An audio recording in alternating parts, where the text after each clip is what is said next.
Okay, I'm gonna start making this video just to get it out of the way because it's the hardest task for today, so I need to get it all out the way. I hope this is gonna become some sort of like YouTube video series and stuff where I talk about 48 Laws of Power, which a lot of people talk about, but not many people read about it, or just they don't really bother to read the book because look at this, it's thick, bruv. So, it's gonna be, I hope to make a very comprehensible video series where I get to talk about the chapters, talk about every single law of power, and keep it to a minimum, and keep it to the, to the basics, so that even if you never read the book, you don't even know who wrote the book, what it's about, you will still understand the basic fundamentals of each chapter and maybe take something for your life, right? So, today it's gonna be about... fourth law of power, always say less than necessary. Yeah, we're just gonna get right into it. Judgment. The more you say, the more common you appear, and the less in control. Powerful people impress and intimidate by saying less. The more you say, the more likely you are to say something foolish. That's the most important idea of the whole chapter. And the chapter... every single chapter of 48 Laws of Power is about observance of the law itself, the observance of the law, different, examples of the law, and the reversal. So, always say less than necessary. In this chapter, we have two main examples. First, two polar examples, let me say that. First one is about Cornelius, who was the greatest hero of Rome, and the second is gonna be about King Louis XIV. First example, right? Cornelius. This story is gonna be about what talking a lot, yapping, and talking shit will get you into. Basically said, Cornelius, his real name is Gnaeus Marcius. Coriolanus is his, pseudonym. So, he was the greatest hero, the greatest fighter of Rome. He went through dozens and dozens of battles throughout history for Rome. He fought for Rome all his life. At some point, he decided he wants to get into politics. He went into the city. He talked to the advisors and the elites in order to firstly establish what's he's gonna do. First talk, right, was okay. He didn't talk very much. He just showed his scars. That's it. The second one was in front of the whole folk, right? And before he even came to speak to people, there were legends about him. Like legends, because no one talked to him. He was always away fighting against fighting against the enemies of Rome. And he won all of these battles, right? And there were legends about him. No one knew him, no one talked to him. They were just simply legends. Rumors about how he was, what a legendary man he was. Then he stood in front of a crowd. Basically, he was yapping a whole bunch of bullshit. People were very angry at him. He appeased to the ego of the elites, of the higher elites, but not to the folk. So people just hated him, basically. And throughout his career, if you can name it so, he was banished from Rome, basically. People did not want him.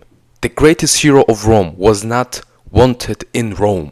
People want him away. He was banished for his lifetime, simply because he couldn't control his words. And in the observance of law, regarding Coriolanus, is the discrepancy between legend and reality provoked immensely disappointing to those who wanted to believe in their hero. They wanted to believe in those legends, but they saw the person and how vulgarly he was speaking and angrily he was. Human tongue is a beast that few can master. It strains constantly to break out of its cage, and if it is not tamed, it will run wild and cause you grief, just as it did for Cornelius. He was banished from Rome, the greatest hero. So the second polar example would be about what talking to a minimum will get you, to which result it will get you, right? It's gonna be about King of France, King Louis XIV, right? This guy was, as a king, as a ruler, he was enigmatic as fuck. What I mean by that, he would not show any emotions. He would be like, you would talk to him, he would be like this. Mm, mm, mm-hmm, mm-hmm. He advisors of France, right? The people who gathered all the information came to the king, talked like, King, we need to do this, this, this, this. He would look dead in the eyes, right? Will not say anything, show absolutely no emotion. He would not say anything except, I shall see. The advisors would yap, yap, yap, yap, and he would like, I shall see. And then he would just fuck off into the nothing. And after weeks, all the things that those advisors talked about were getting done. King Louis would never even bother to consult those people for the second time.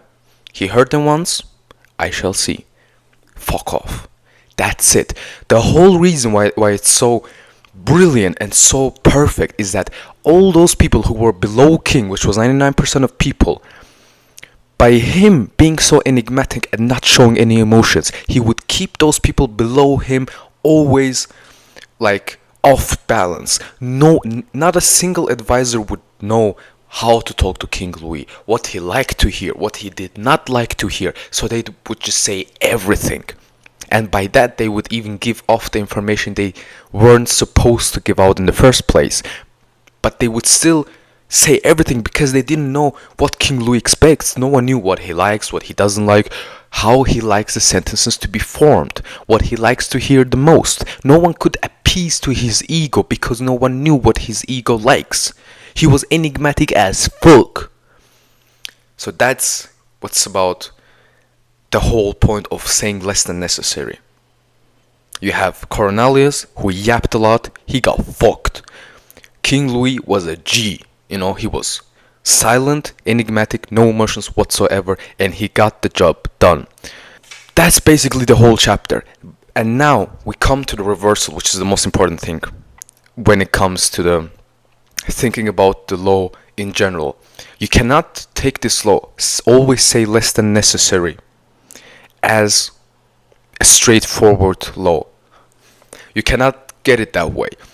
There are moments where you cannot stay silent. There are moments where you being silent will get some suspicion towards you. In order to get that suspicion off of you, you have to talk more. You have to, yap as much as possible. With that, get that whole suspicion off of you.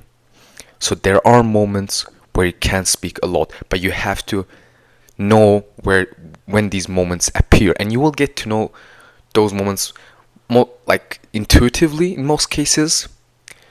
However, it's not always that you have to talk a lot. In most of the cases, you still need to shut the fuck up. There's a reason why God gave us people 2 ears and 1 mouth.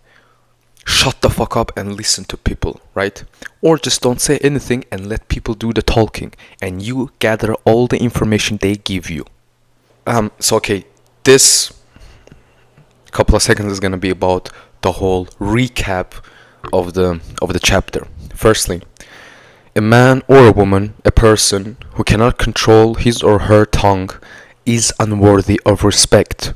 You shall not be associated with people who cannot control what they say, and they say everything.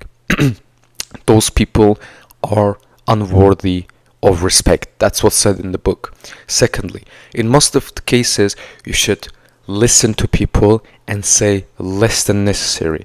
Give out the minimum amount of information required in order to stay engaged in the conversation, and carefully listen to what other people have to say.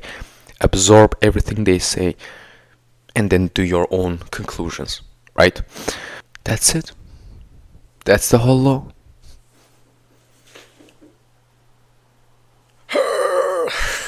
Oh my god, it feels so cringe every time I make these videos, right? It feels so fucking cringe. Alright. Don't wish things were easier, wish you were better.